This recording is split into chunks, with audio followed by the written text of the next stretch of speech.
Hello there, and welcome back to War Thunder. So here the sale packs are, and I'll quickly go through every single one of them and just give my verdict, and that is obviously my opinion.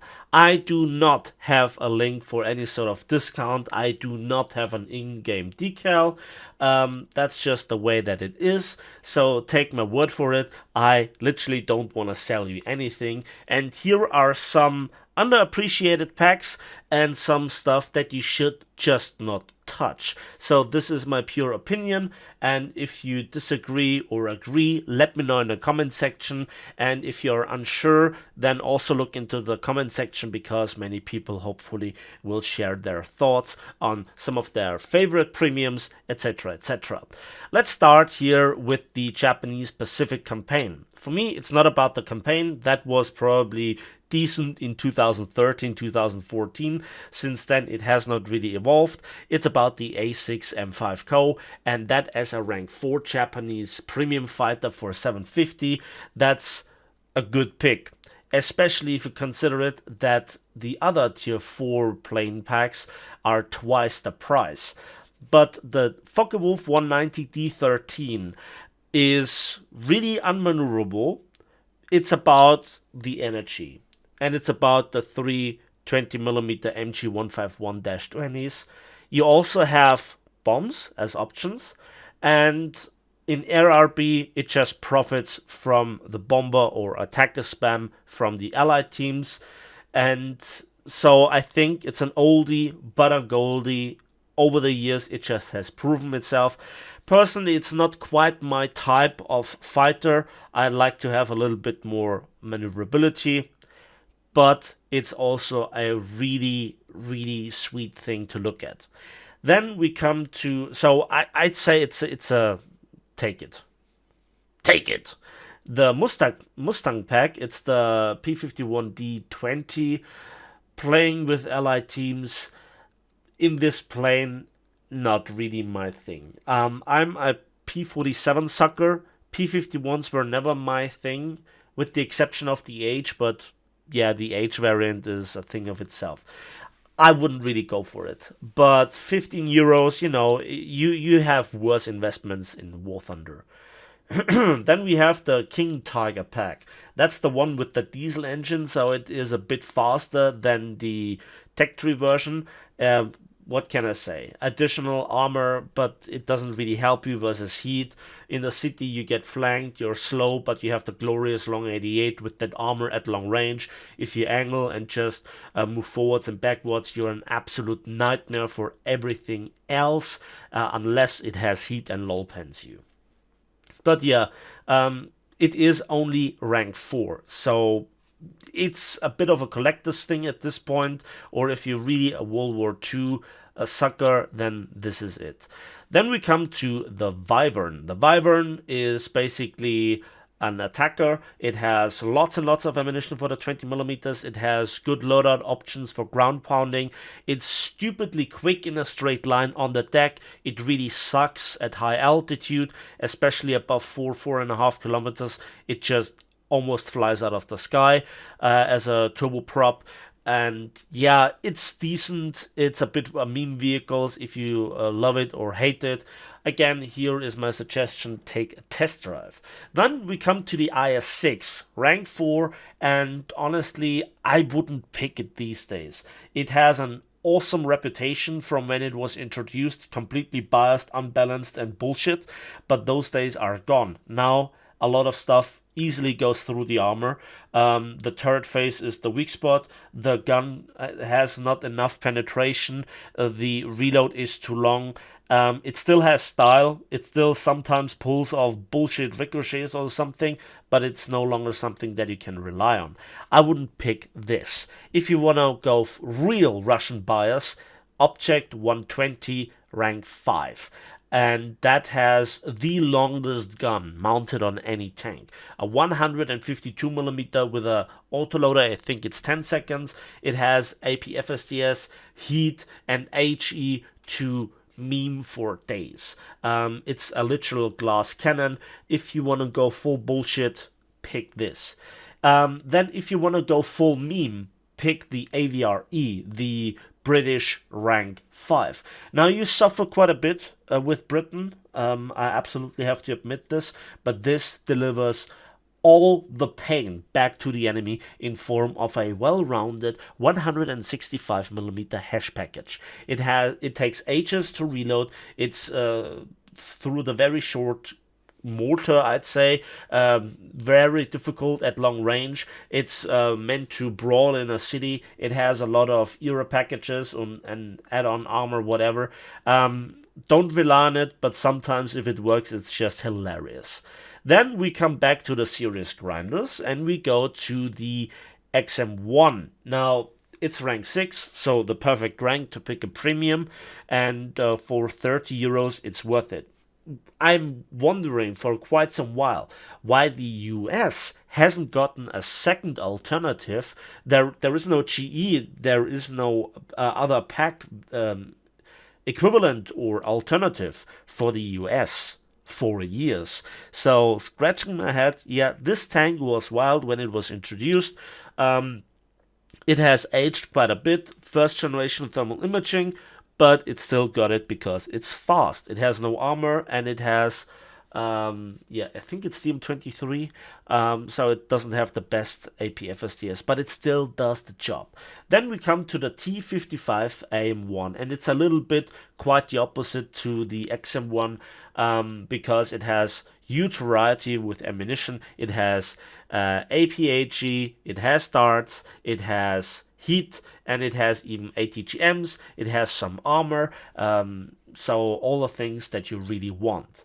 Then we come to the Type 74 that has a laser warning receiver, has also darts, it's the L7 variety, darts, hash and heat, and it has hydropneumatic suspension, but it lacks the initial gun depression, so it's a little bit up to you. For me, it also has aged quite a bit, and I'm looking for an alternative, but there is none, really, for Japan. Then we come to the Super AMX-30, and that's overall a solid pack, a solid pick, and a solid pack. For France, it's alright. You can absolutely grind with this. It's quick, it has APFSDS, thermal imaging, just like all of them. Yeah, it's a solid pick, but not really outstanding. To the outstanding packs, we're coming in just a moment. No, we don't talk about helicopters. If you pick this, you're a bad person. Then we come to the Prinz Eugen pack. I made a video about it. I talked excessively with my naval videos about it, and it has surprised me when I played it. It has everything: a hard-hitting AP, it has SAP, it has AG, it has the fastest rate of fire for all the 8-inch cruisers, it has okayish armor, it's rather on the weak side, but it has lots of torpedoes, it has lots of AA in shape of 40mm all over the ship, quite literally. So it's really good. It's the only ship pack, if I'm not mistaken, and it's a good pack, especially for 30 euros. You can grind through the German tech tree, and we will see more and more dreadnoughts, and they are fun because they have short reloads, 20 seconds compared to 30 and 40 seconds of other battleships. Then we come to the CV90-105 XC8, and that is absolutely outright fantastic. It has crystal clear thermal imaging, it has a quick laser rangefinder, it has an autoloader with DM33, it's fantastic. If you want to go Sweden or the new subtree Finland, go for it. This is the pack to go with. It's better than the... what was it? Leopard 1A5 and O. Then we have the Reukart 105, and that is definitely the better pick compared to the Challenger DS. The Reukart might not have the best thermal imaging, but it has it. And it's a standard out-of-the-box L7 105mm, but it has speed. It has no armor, but it has speed. And the speed is the one thing that sets this premium apart from especially the Challenger DS. And also the Shot Call Dalet if you have that old premium. Then we come to the Somua SM pack. Made a video about it. It's better than I expected, but it still has some flaws. While it has this fantastic autoloader with the high penetration AP round for normal solid shots, and you have the autoloader, but you have no APHE, and sometimes that really kicks you in the balls, and it's only rank 4. So if you already have the AMX-30 Super, there is no real reason to pick this unless you like something unique or outstanding. Then we come to the Pacific campaign for the US and the YP-38 with the 37mm. I don't really like it. It's not so bad, and again, there are worse picks, but it's only rank 2, so it's more for if you like the plane itself, and honestly, that is not that great. Now we come to the second alternative for the Russian rank 6, the T-72 AV-2MT. It's cladded in ERA, it has really good thermal imaging, laser rangefinder, and decent darts. It has an autoloader, it has the usual weak spots, and if you have this tank, you basically don't really need to grind the Soviet or Russian tech tree, because this tank has it all in one. Yes, later the T-80 variants, yada yada yada, but basically, if you want to go full Soviet style, this is it. It's really not that bad. Then we come to the AV-8A Harrier pack, and honestly, you can make it work. The VTOL is obviously something that many people really love. I personally don't think it's that great, especially since there are better alternatives. Then we come to the Su-7 BMK pack, rank 6, and this is a little bit of a bomb trucker. It's not that great in air-to-air versus other jets, especially other fighters, and also the bomb trucking. It's not that lucrative anymore as it used to be. It is you're mostly seen as prey. You have no impact on the battlefield. It gets boring really quick for some, and it's also not that great for ground RB. It just isn't that good. Then we come to the US rank 6 F5C pack. Now that is pretty neat. The 20mm are alright, but they are not the Gatling stuff. And that is what I absolutely love about the US Air Tech tree at higher battle ratings. But it's a solid pick. It has some ground pounding options as well if you need, but it's mostly a fighter, and my god, does it look elegant. But that's just my opinion. Then we come to the A5C pack, and that is for Japan rank 6. Not Japan, I'm sorry, it's China. I'm sorry. For China rank 6, and yeah, it is all about the magics that it can equip. And you have 2 of them, and the rest of the plane isn't that bad either, so it's a solid pick for China. Then we come to the Draken pack. It looks like an amazing aircraft, but when you turn, you just bleed all your speed, and then you're like literally dead in the air. The missiles aren't stellar. It's not what I really would love to get. It's not really fun for me. It's too limited for what it is and for what battle rating it stands. Then we come to the second page. We come to the TU1 pack.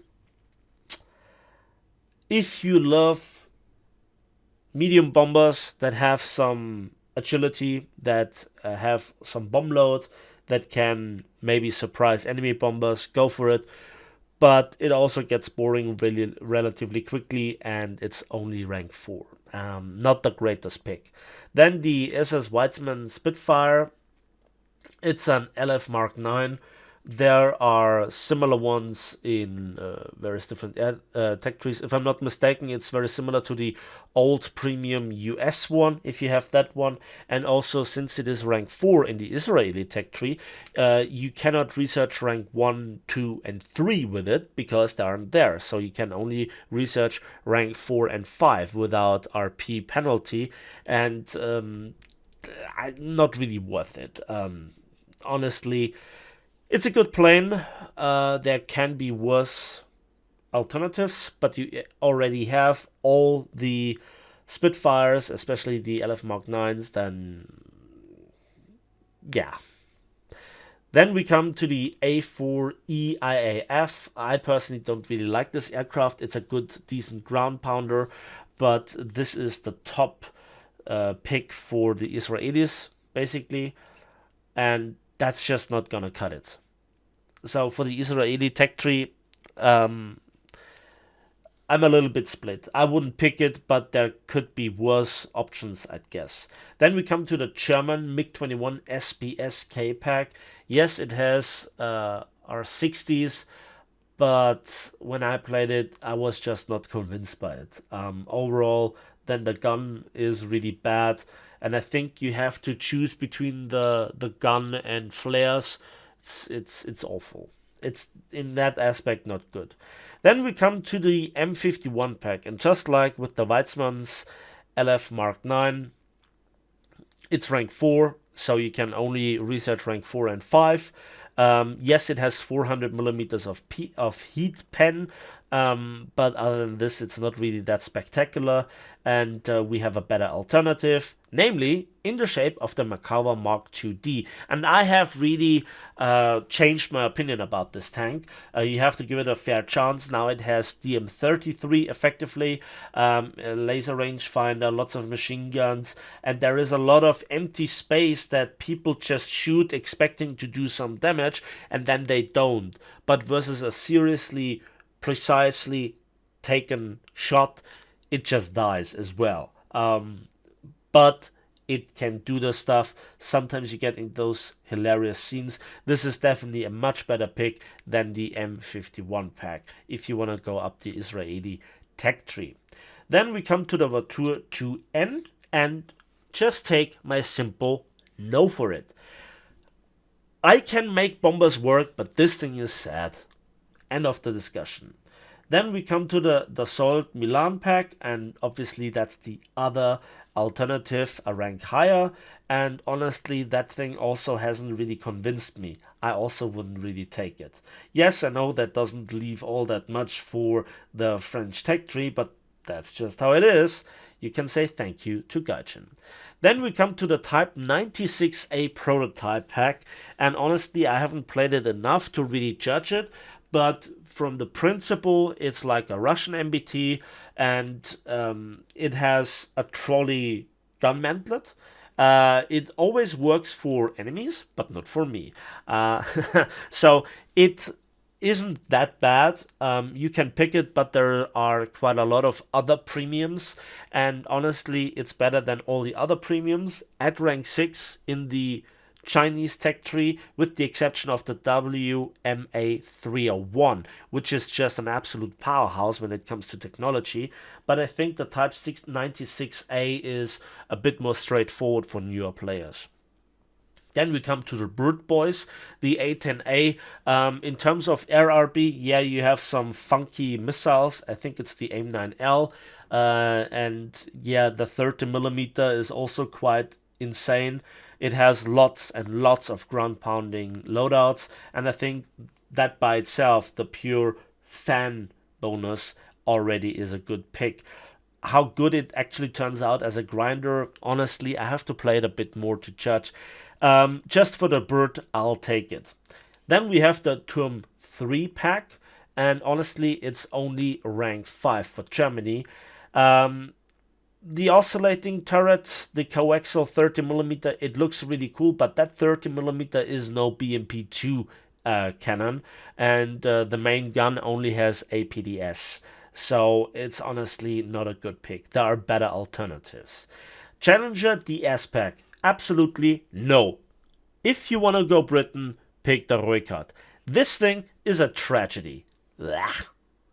That's my verdict. Just no. It's too slow, the armor is not really reliable. Yes, the 5-second reload is funny, but the AP FSDS just bounces too often on stuff where it shouldn't bounce, and it's just overall just too slow. It just doesn't really stand the test of time. Then, no, bad helicopter. Then we come to the Leopard 2A4 pack. That's rank 6, and not just does it look really good with the built-in camouflage net, it's also a pretty good performer. Made a video about it. I really like that tank actually, and it's absolutely worth the 30 euros, I'd say, on sale. Then we come to the Lightning F53 pack, and honestly, a little bit of red top doesn't make up for the hilarious design. Look at the weapon hardpoints on top of the wings. This plane isn't upside down, but no, not really. And yeah, that's it with the packs. So I hope I could help you out here a little bit. There are some things that over the time I have changed my verdict on, other things that are absolutely bad and you shouldn't pick. And yeah, I think if some of you can give the timestamps for all the vehicles, you can earn yourself a pinned post. And that's it for me today. I hope you enjoyed this video. I hope you found it helpful. Let me know in the comment section. Again, if you look for further advice, there is quite the comment section. Thank you very much, and we'll see each other on the waves, in the skies, and on the battlefields of War Thunder.